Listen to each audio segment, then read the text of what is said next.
Welcome to the Entrepreneurship Community Podcast. I'm your host, Patrice Tsague, and I'm here today with a good friend, Caperna, and we're going to be talking about the spirit of innovation. This is a podcast series that will be, this is part one, actually. It's going to be part of a series that we're going to, at the end of it, turn into a book. Al has agreed for us to work on his book, and art art is tomorrow. Al today, we know Al in the Nehemiah circle as the innovator. Al, several years ago, we did a conference around innovation, and you were one of the keynote speakers, and you just wowed the audience by your for lack of better word, the innovative or the interesting way by which you approach innovation. And then, I talked to you about doing a book, and today you are here. Thank you for that. Before I kind of give you a sense of who Al is, I want to also share with our audience about the importance of innovation. So at the end of this podcast series, whenever it ends, Al has agreed to be interviewed until we have all the content we need. So you're kind of going to get a chance to get the raw, firsthand information from the man himself. We also had Al speak for us in Washington, D.C. last year, and he wowed the audience. He's actually one of the speakers that is one of the most intriguing whenever he comes and speaks at the Nehemiah Project. Al is the founder and chairman of the CMC Group. Through the CMC Group, he has birthed, nurtured, and invested in and inspired over 100 companies, you said? Yeah. Well, in the United States, we've started over 30. Over 30 in the United States. Globally, we've done a lot more. A lot more. So several companies. He's a true entrepreneur and an amazing, incredible story. 7 patents to his name, or at least his company's name. A kingdom person, incredible philanthropist. Al, in his city of in Ohio, Bowling Green, is that how you call it? Correct, Bowling Green, Ohio. He's one of the pillars of that particular community. Are you the largest employer in that city? No, we're not. There's a couple bigger ones. We're in the top 3 or 4. The top 3 or 4 large employers. So he's a job creator, and as you all know, we're doing this series on job creation right now, really emphasizing the value of entrepreneurship and job creation. Al is also, he supports many organizations in the U.S. and around the globe. He even is on the board of several of them. We'll get into them a little bit as well, whether today or down the line. And Al also, he's a donor to Nehemiah Project. He's actually one of the early donors that came around us, alongside us, when we began our entrepreneurship community. I remember several years ago, over 4 years ago, I called Al and I said, here's what we're trying to do. And we had no technology back then. We had no investment fund. We just had the biblical entrepreneurship trading material. And Al was one of those early who seeded. I called a few of them, and they're all by faith became early members by committing resources that helped us today. And Al, so over the years, now we have a global infrastructure technology platform. We've done over $2 million of capital investment in businesses around the world. As a matter of fact, you seeded now we have our own fund where we have over $200,000 in our fund that we manage, and you seeded that several years ago. Right. That pushed you said, hey, I called you about a deal. I want you to invest in. You said, look, I will put this amount if you start a fund that you guys can directly invest yourself. And so our fund provides a kind of a 4% or so return. That part of it goes into operation. Right. And if it's all of our own capital, it's about 10 to 12% that we get in turns. Our goal is to get it to $1 million. So Al has been just a friend and a catalyst for us. So Al, thank you. Welcome to the podcast. It's great to be here, Patrice. As you know, I've been one of your admirers for years. I think you're doing a wonderful job. Well, Al, thank you so much. Al, let's go. First of all, let's let them know who Al Caperna is in the CMC Group. So, what is the CMC Group? Who's our Caperna? Give me a sense of flavor in terms of who you are, family, children, that kind of stuff. Okay. Well, one of my great accomplishments in life, Patrice, is I've been married for 44 years to my bride, and we still have a fabulous relationship. She's my best friend, and we love spending time together. I have 3 grown married daughters with 6 grandchildren, and one of our pleasures is being with our grandchildren and entertaining them and helping them navigate life. So I really appreciate and love my family and love the time I have with them. A little bit about my background. I actually graduated college without a major or a minor, Patrice. So I wasn't the most likely to succeed. Some people were probably questioning whether I would succeed or not. By the grace of God, I have had a lot of jobs. My first year in Bowling Green after college, I had 5 different jobs, sometimes working 3 at a time. So I had put in some long hours to try to make ends meet with my wife and I. And then I got the opportunity to invest in a startup company and start manufacturing for a startup label business. Bought a press sight unseen and figured out how to run and started making labels. Wow. And the rest is history, as they say. Yeah, the rest is history. I love it. So Al, it is said that, as a matter of fact, somebody just told me today about an economist who stated that the key to flourishing and wealth creation is not capital, but the key is really innovation. Mm-hmm. And that where there's innovation and freedom, that flourishing occurs. And, as a matter of fact, it attracts capital. So we're going to talk about innovation. So our audience, Facebook friends, those on podcasts and on YouTube, I think if you're an entrepreneur, this is probably the most important subject that you want to master and understand, because that is truly the key. Before we go, let's start today before we go backwards. So the CMC Group, you've done some incredible things. I mean, give me a sense of some of your clients around the nation, and you've gone against you've gone against some major players. So give us a sense of a flavor of who CMC Group, what kind of player CMC Group is in its industry. Sure.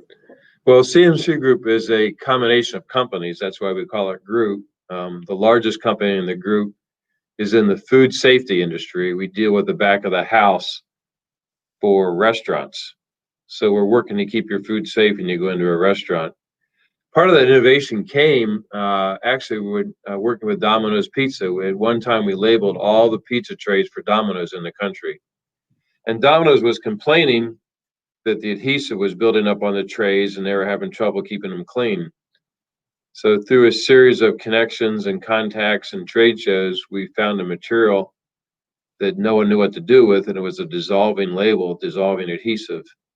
So we brought that to the industry, an adhesive and a label that when you put it on a container, food container, when you wash the container, you didn't have to take the label off. It just dissolved in water.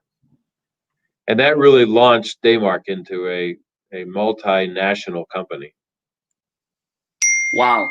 So I'm curious, how did you get in front of Domino's? I mean, Domino's is, by the way, for those our international audience, Domino's recently, several years ago, was only probably the largest or the second largest pizza company in the country. Right.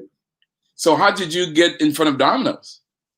Well, innovation comes from a lot of sources. So that started with one of my salesmen. At one time, we had almost 90 salesmen selling across the United States, door to door, calling on businesses. One of them was eating in a restaurant one morning, and the restaurant manager said, "Hey, you sell these price marking guns. Can you make them date coding guns? So, because I get all this food in the back, and I can't mark it. I don't know when I got it. I'm using masking tape." So the salesman called me up and said, "Hey, Al, can you turn this price marking into a date code?" So I took the pricing gun apart, redid the bands, and made a date code head out of it. We sent it out to the customer, and they liked it. Then the sales force picked it up. So we got one of the guys called on Domino's, and Domino's said, "We got a problem. We can't date our trays. Can you do that?" We said, "Well, actually, we can." So that built into a national account. Wow. I like that. Did you guys notice something here? It seems like there's a problem nobody else can solve, and the innovators get the business. If they can solve it, that opens way for them. I mean, is Right. that has that been the narrative for your growth, essentially? Absolutely. Patrice, there's a line I like to use. People say to start a business, you find a need and fill it.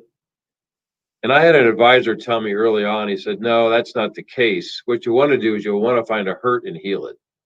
I love it. I love it. So let's go back a little bit. So Al, growing up, was business entrepreneurship something that you aspired to? No, I can't say that I looked ahead a lot.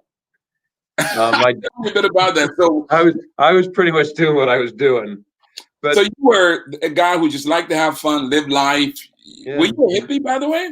and look for opportunities. So Look, I mean, I was the kid that shoveled driveways and mowed lawns and delivered paper growing up. I always kept busy. I was So one of you them. like doing things with your hand. You were one of Yeah. those guys who Right. academics was not his thing, but it had to do with thinking, figuring it out. It had to Right. be difficult for you.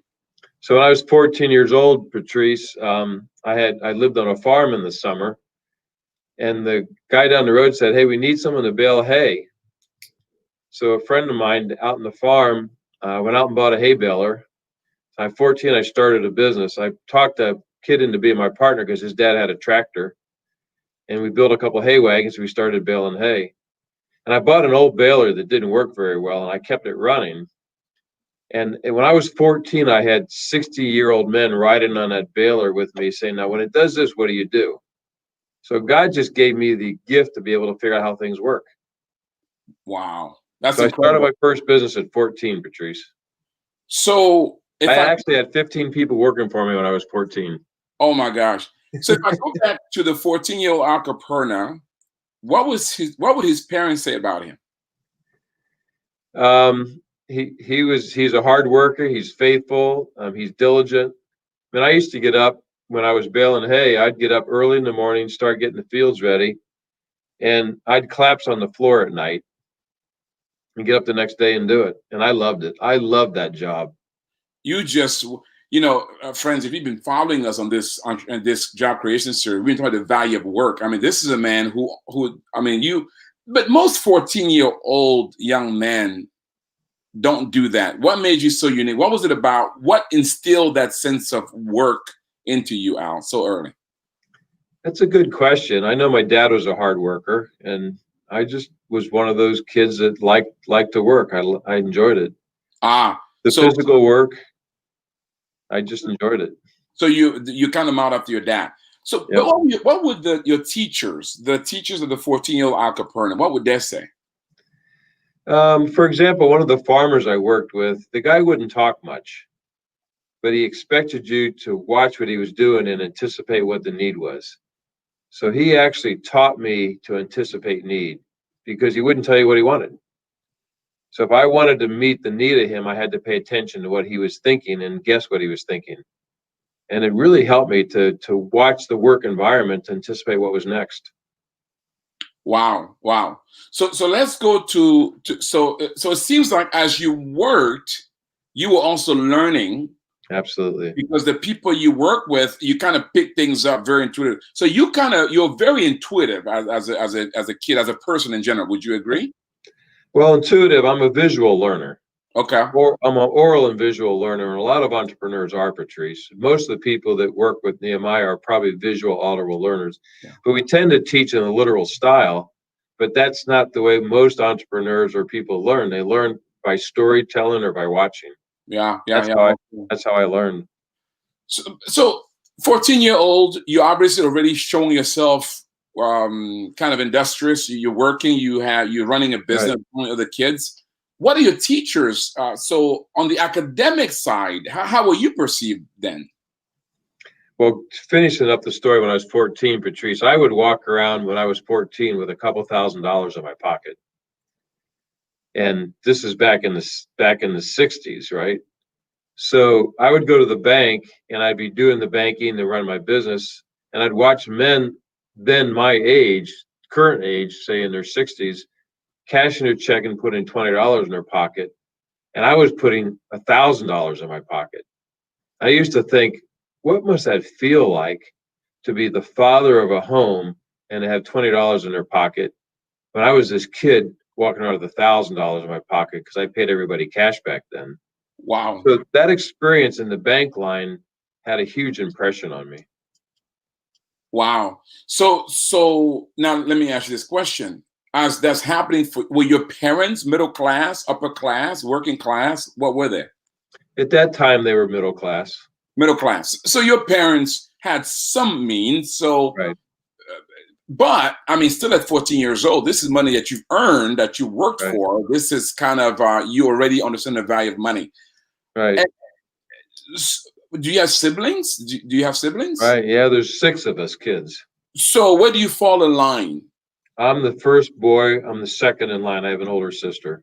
Wow. And probably an Italian family, like it is for many, whether it's African or right.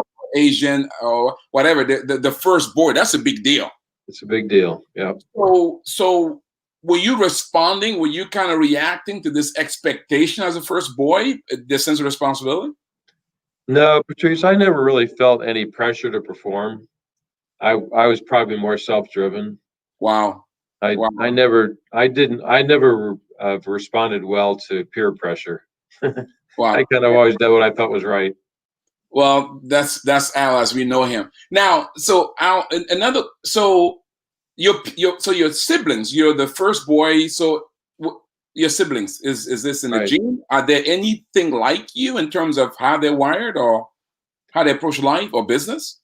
No, I'm kind of in my family a little bit of the renegade or the oddball. Did they kind of say this guy was adopted? Is that kind of how? Well, I look a lot like my dad, so I think that's going to give it a fact. But my older sister, great lady.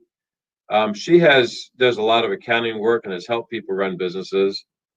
I have 2 other sisters. One became a nurse. The other sister, had a family, and she's become an administrator. I have one brother that's a doctor, and my youngest brother's a salesman. Wow. So how did your parents, so for your parents, did they embrace this difference in you, or were there a time where they felt like you were, kind of needed to be a little bit more compliant? No, I mean, my mom was pretty busy with the other kids, so I had a lot of independence. And I never caused trouble. I wasn't the one that was focusing on trouble, so they were really focused on the squeaky wheels, and I tried to keep my head down. You were kind of smart and just stay at it, right? So at 14, you're getting some taste of money, business.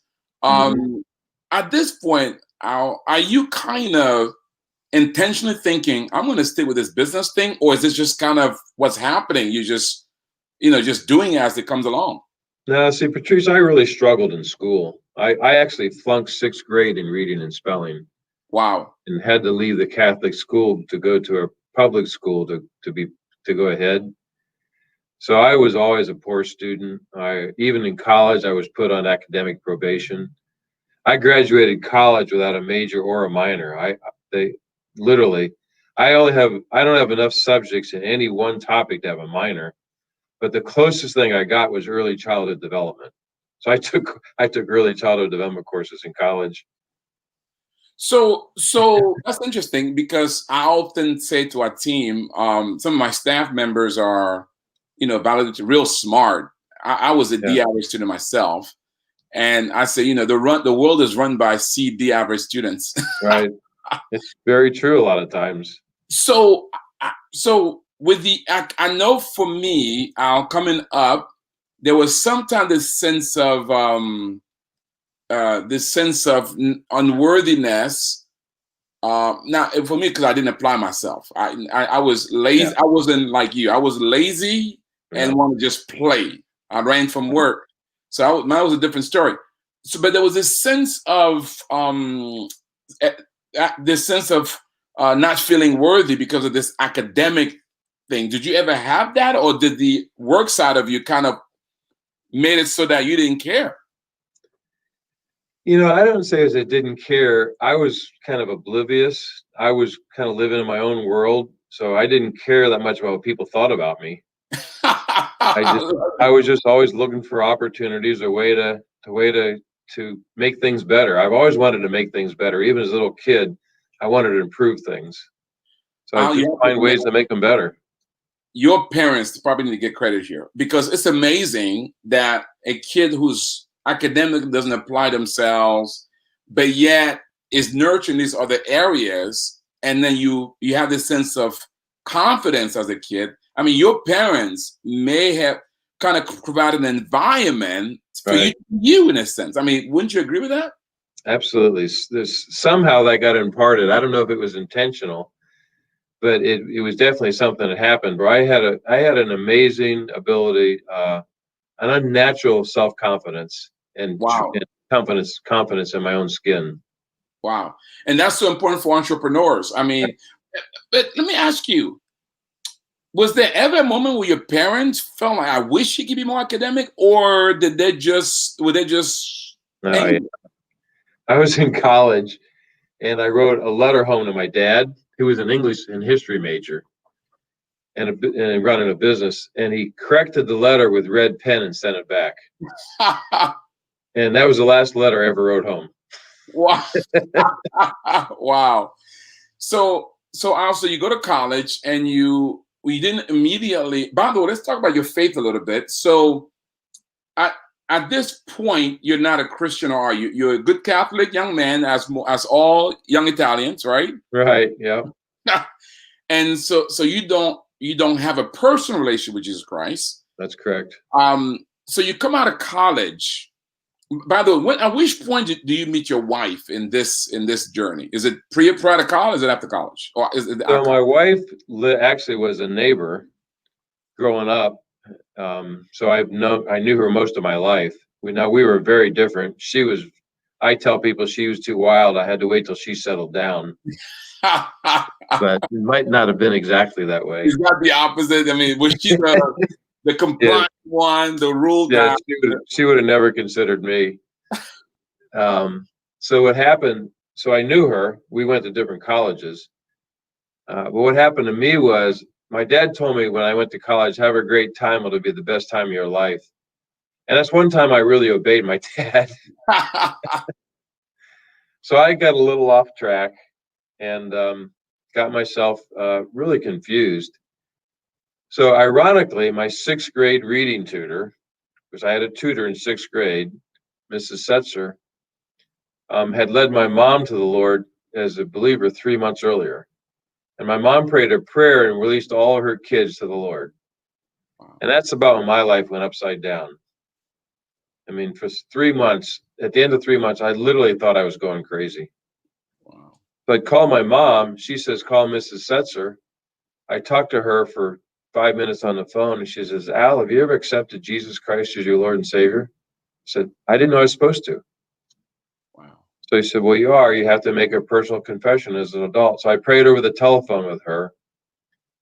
And I literally got hit so hard by the Holy Spirit, Patrice, I had to grab the door jamb. I almost fell over. So I sat down in my dorm room, still completely alone, sat in my chair, leaned back, and I was moaning because the stress was falling off of me. Wow. And that was my start. I went from the wildest guy in my fraternity to the chaplain in 2 weeks. Oh my gosh.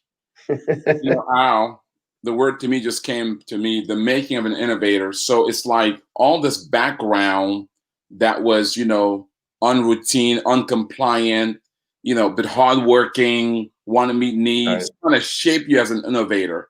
But you didn't have the spirit, right? And at this moment, you don't just get saved, but you get radically saved. I got radically saved. Wow. So Patrice, about 2 weeks later, I'm out in the field here in Bowling Green. I'm yelling at the sky at God that I want to change the world. Mm. So I didn't go just get radically saved. I became an activist. And the Holy Spirit kept telling me to look down, and I kept saying no.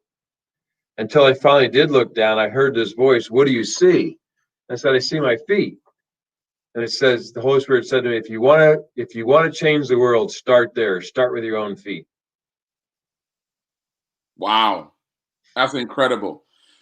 So you get saved, and are you one of those guys out that you either all in or none at all? I don't have a 80% gear. Yeah. You're poor wife.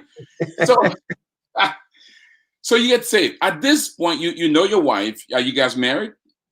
No, we weren't even seeing each other then. That came later. When I went home for college that summer, I started a Bible study. I've been saved 4 months. I started a Bible study, and she came to that Bible study. You were going all the way. But as you're talking, I'm just thinking about how much America has changed. You know, you go from Catholic school to public school. You're calling your mom has you talking to your teacher in the early days. Right. And I mean, those were the times where public schools and we had community and schools that were Right. safe. And I mean, isn't that incredible? What has happened? Well, I heard a line one time that I really agree with. It said, "This is not the country I grew up in." So, we've lost the family, we've lost the influence of fathers, we've lost the ability to have prayer in school. We've taken God out of so many things, and then we complain, we ask God where he is. Wow. And so as a business leader jumping forward, I tell people the more authority, the more power God gives you, the more responsibility you have to influence your society. Wow. So that's why I'm here with talking to you today, because I'm not doing this for me, but our responsibility now is to influence the culture we live in and to point it back toward God, point it back toward his principles and his values. It's about restoring those communities that could be incubators for the 14-year-old Al Caperna. Exactly. That will be allowed to risk and to work and to do all the things that you did, whether they're from a middle class family, upper class, it doesn't really matter. That's the path. So Al, you come out of college. So while you're in college, are you still kind of the working guy and business guy on the side, or is it just pure academic and play? What's the college life for you like? I know academic is not there, but are you doing the other extracurricular activity like either work or business? Sure. Yeah, I had a job. I had a job at a couple of gyms. I was the maintenance man. I fixed the equipment and wow, kept things. So worked on apartments in the area. So you've always been good with your hands.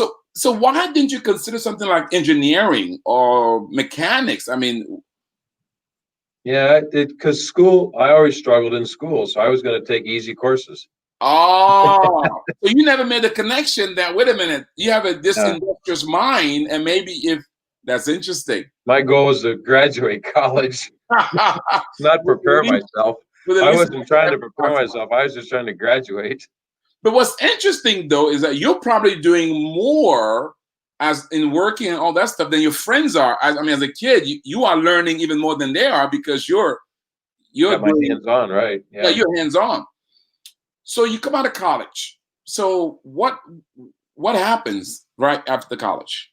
I feel like I'm hard to interview, Patrice, because I'm not a mainstream person. But when I got out of college, so I married my wife. I got married 3 days out of college.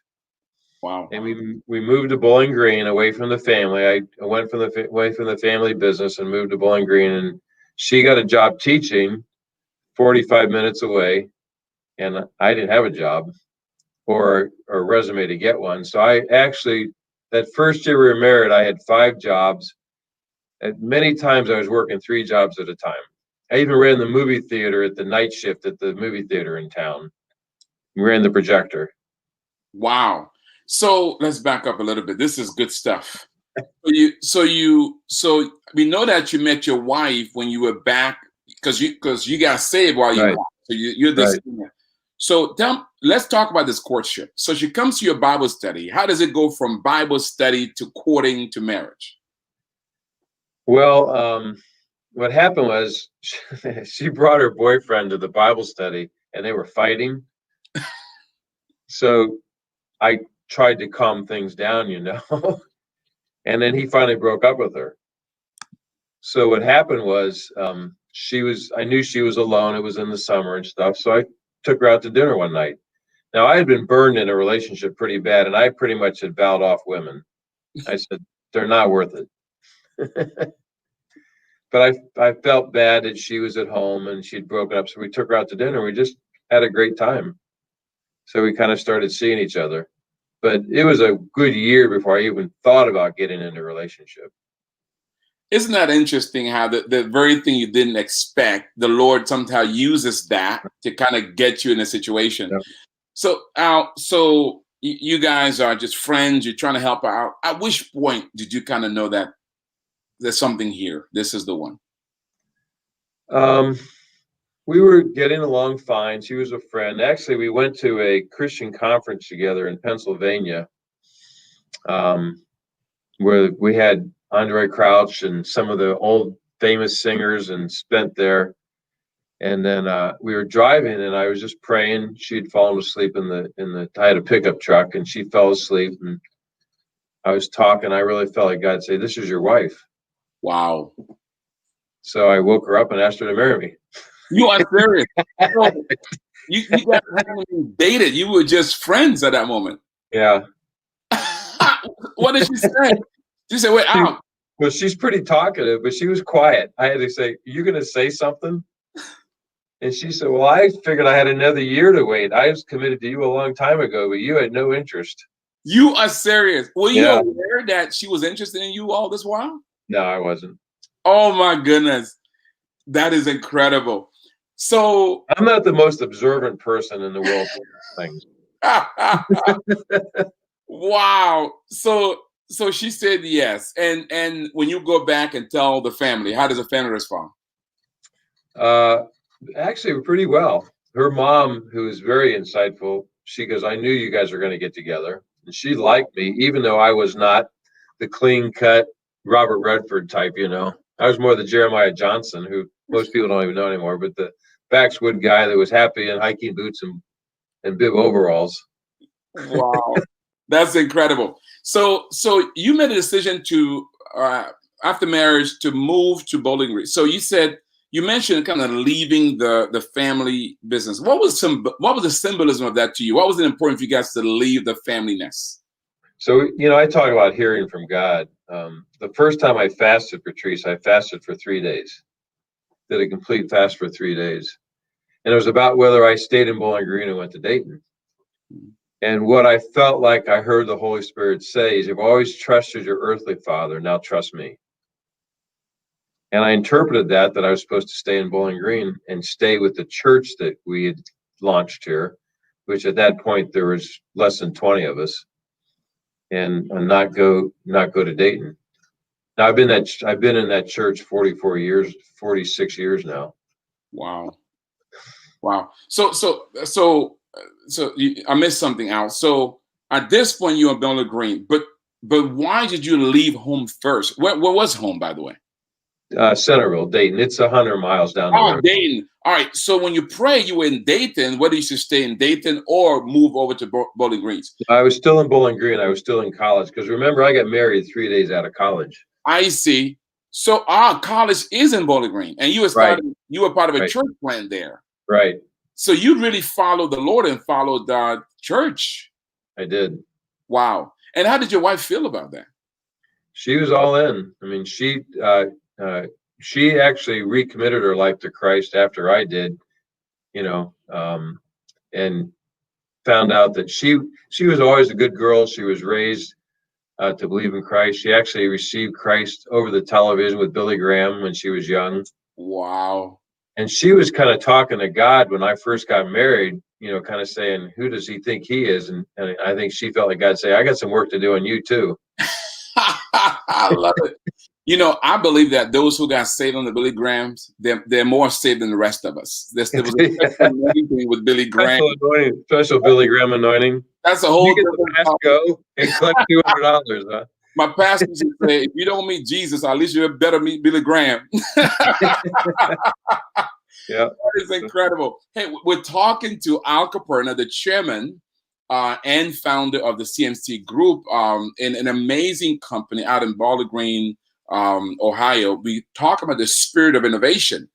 how Al through this company has brought several innovations to bear in his particular industry, and really we're talking about what makes an innovator and kind of the things that help to shape Al and both spiritually and naturally to become the man that he's become now. And this is a part of our job creation and entrepreneurship series because Al is actually a job creator. I mean, Al, how many employees do you have now, and how many have you created? How many jobs have you created over the years, by the way?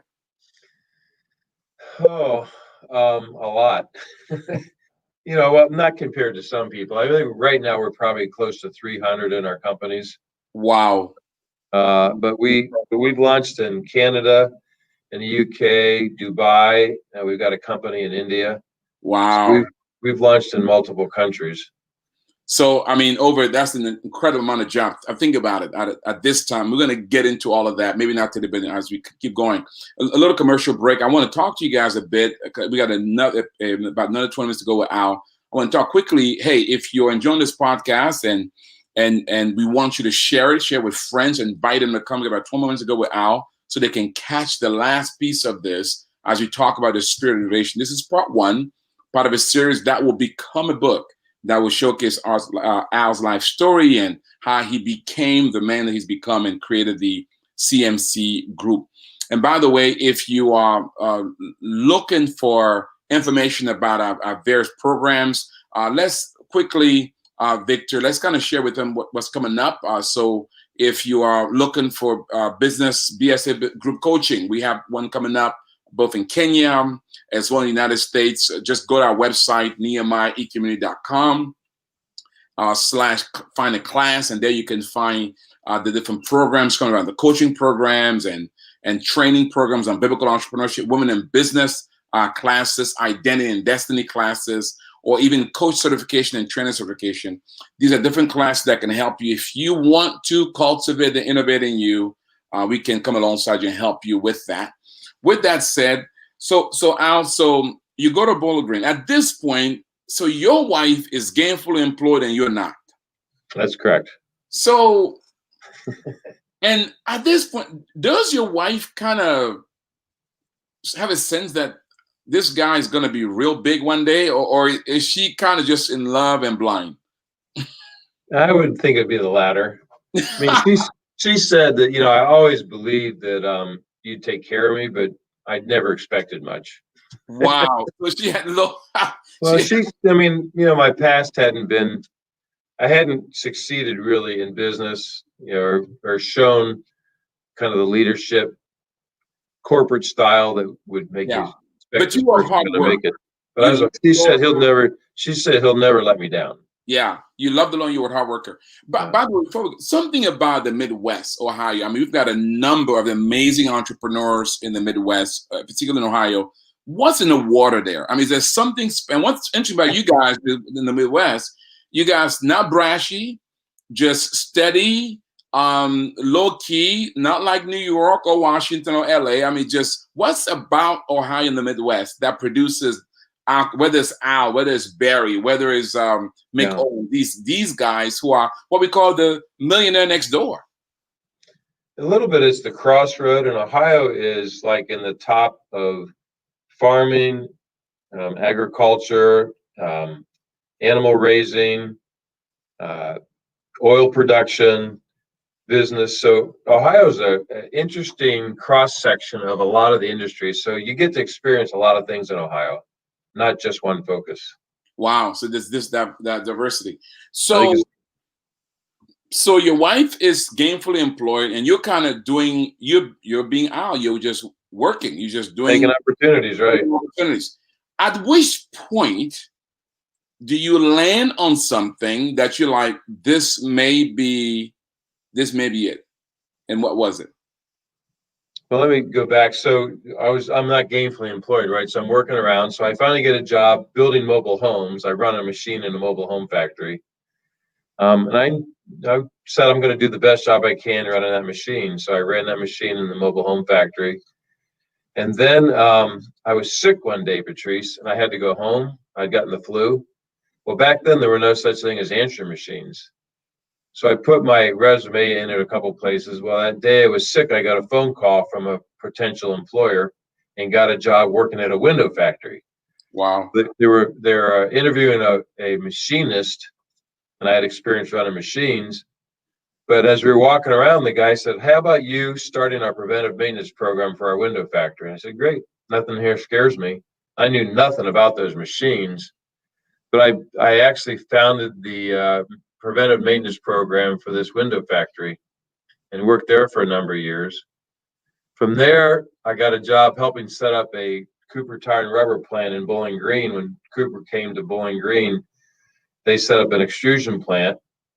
So I helped set the plant up as a maintenance guy. The die maker actually had an emotional breakdown, and then they said, "Al, we think you can make dies. Would you help keep the plant running by making extrusion dies?" And I said, "Sure." So I had to teach myself how to make an extrusion die to keep this plant running. So God just along the way kept giving me steps. At that company, I met a guy that was running the splice department that went with our church to California for a church plant. He got a job selling labels. He worked for that company for a couple of years and said, "Al, I can sell labels, but these guys that are making these labels aren't honest." He said, "Can you make labels?" And I said, "Sure." So that's when I bought a press and started this company. Wow. So it all started with labels. So here's one thing. Were you like the guy, he's jack of all trade? Were you like a jack of all trade Yeah. kind of guy? And I just can figure out how things work, Patrice. Wow. So do the jack of all trades get a bad rep? Because it allows you to diversify your skill set. So this idea of jack of all trades, master of none, which is designed to be demeaning, kind of say, is that a fair? Yeah, here's the weakness, Patrice, and God taught me this over a period of time. In Proverbs, it says, "Many are the plans on a man's heart, but the Lord directs his steps." So one of the things that happens when you're an inventor is everything's an opportunity, and you follow a lot of them and you succeed in very few of them. So it took me years to learn that verse is that many are the plans on a man's heart. God has not called me to all of my plans. Wow. He created me to make plans, but not called me to do them all. Wow. Learning to pray through that and say, "Well, Lord, which one of these plans are my assignments?" I love it. So in a sense, your ability to approach complex situation in terms of mechanics and so forth and fix it was a strength, Right. But it also was a weakness in that because you could fix it, you would attempt almost everything you find you saw in your path. Because part of me is futuristic. I see opportunity. So I see opportunity in all the problems. Wow. Now, so with that, let's talk about a bit about the makeup of Al, which is kind of the makeup of an innovator. So they got to be futuristic. There's this see opportunities. What else are some characteristics that you think has, as you look hindsight, has kind of made you this kind of innovator? Have you ever done the Strength Finder work? Yes. So Strength Finders, my number one trait is responsibility. Okay, I just feel responsible. My number two trait is connectiveness. So what I do is I bring information from all kinds of things together to fix problems. My number three trait is futuristic, and my fourth trait is strategic. So strategic is seeing the way to the mountain. Futuristic is seeing over the mountain. So I feel responsible. I figure out a solution. I can kind of see where it can go, and I can figure out how to get there. What are the odds I'm going to start something? Wow. Wow. I love it. I love it. This is good stuff. And some of this, now, what if somebody's watching or listening, they say, "But Al, I don't have those things innate. Can you learn some of this?" Oh, sure. I mean, God's made us extremely flexible. We have, even though they may not be your top strength, you're probably up there far enough for you to start to see. I mean, part of innovation is seeing problems. Problems show you opportunities. Like I said earlier, Patrice, if you look for a opportunity, to look for a need to fill it, you're going to fill a need, but you're going to be in a competitive market. If you can find a way to heal a hurt, you're going to be standing alone. Wow. You guys, I'll say that again. That's a quotable. As a matter of fact, Victor, please write that down. Say it again. That's good stuff. So we said earlier, find a need and fill it, or find a hurt and heal it. If you find a need, you're going to be in more of a commodity market. A lot of people see needs and fill those needs. But when you find a hurt and you heal a hurt, you're more alone. You're standing alone in the field, because most people can't heal the hurts or know how to heal the hurts. They know how to fill needs, but not heal hurts. Woo, that is good stuff. That is, I mean, I'm thinking, Joseph in Egypt, right? I mean, this impossible Right. situation. I'm thinking Daniel, right, in Babylon. I mean, Right. this is incredible. Wow. That's exactly right. They actually dealt with hurts. They weren't filling needs. Oh my Lord, just impossible situation. So a hurt is really, it's almost an impossible situation. Right. Nobody else can address it. Wow. Al, so at this point in our story, he's discovered this labor making business that he's Right. just invested in. And from knowing your story, it gets kind of interesting from this point. I want to save that for next time. Okay. Because at this point, it gets a little interesting before you hit it big. And we're going to talk about that. Guys, I hope you listen. If you want to know more about Al Caperna, visit his website, cmcgp.com, cmcgp.com. There you can learn about what I love about Al's website.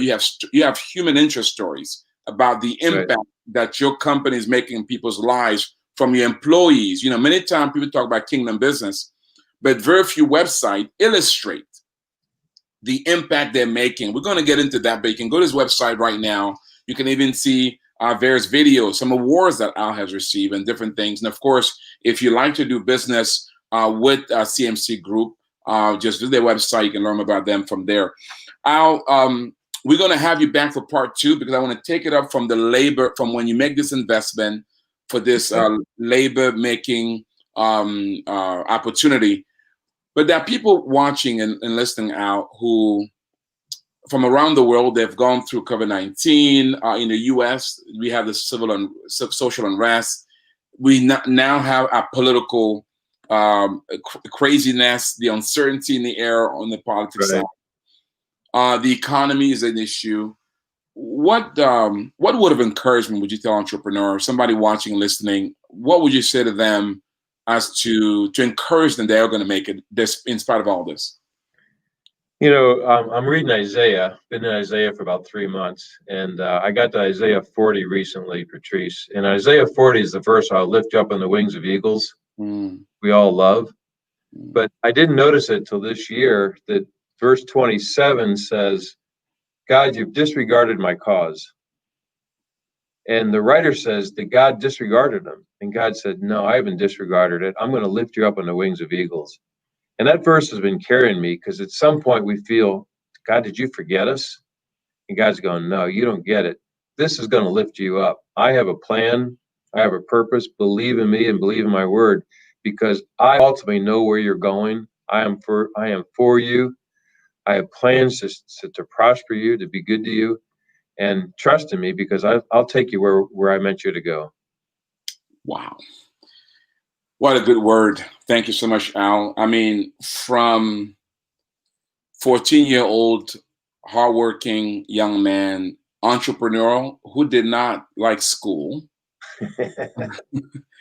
to becoming an innovator, and who was just committed to one thing, to finding a hurt and healing it.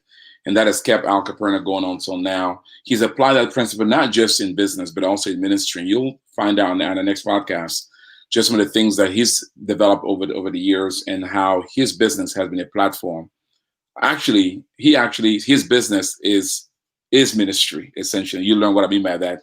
You can call him Pastor Caperna, because he's running a church over there, and you'll find out why I say that on our next meeting. Thank you so much, man. Really appreciate your time, and please, we're going to work your schedule, have you back again for part 2 as we continue on this series on the spirit of innovation.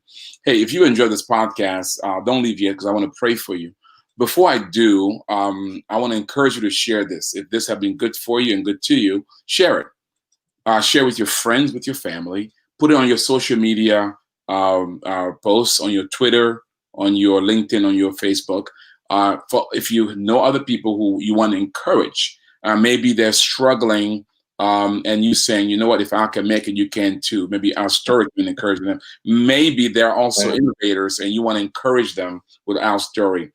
Please share this with others and in your spheres of influence. Also, if you want to know more about the Nehemiah Project and how we can come alongside you and help you enhance your existing company or build a kingdom business, just go to our website, Nehemiah Entrepreneurship, NehemiahEcommunity.com, NehemiahEcommunity.com. There you can learn about our training programs, Biblical Entrepreneurship, Identity and Destiny, Serve with Love, different options of our training program. You can also learn about our coaching program. We come alongside with coaching from a kingdom perspective. You can also learn about our Access to Capital program, how we can provide you with connection to kingdom investors or direct investment through our fund. Or you can also learn about how to become part of our community, where together we can transform the world. With that said, I hope you enjoyed the podcast, but let me pray for you before you leave. May the Lord bless you. May the Lord enable you to steward those talents that He's placed under your care. And to steward them in such a way, just as Al has done, that one day you can hear those wonderful words. Well done, good and faithful servant. You've been faithful over a few things. Guess what? He'll now make you rule over much. God bless you. Thank you again, Al. Enjoy the podcast. Have a great night, everybody.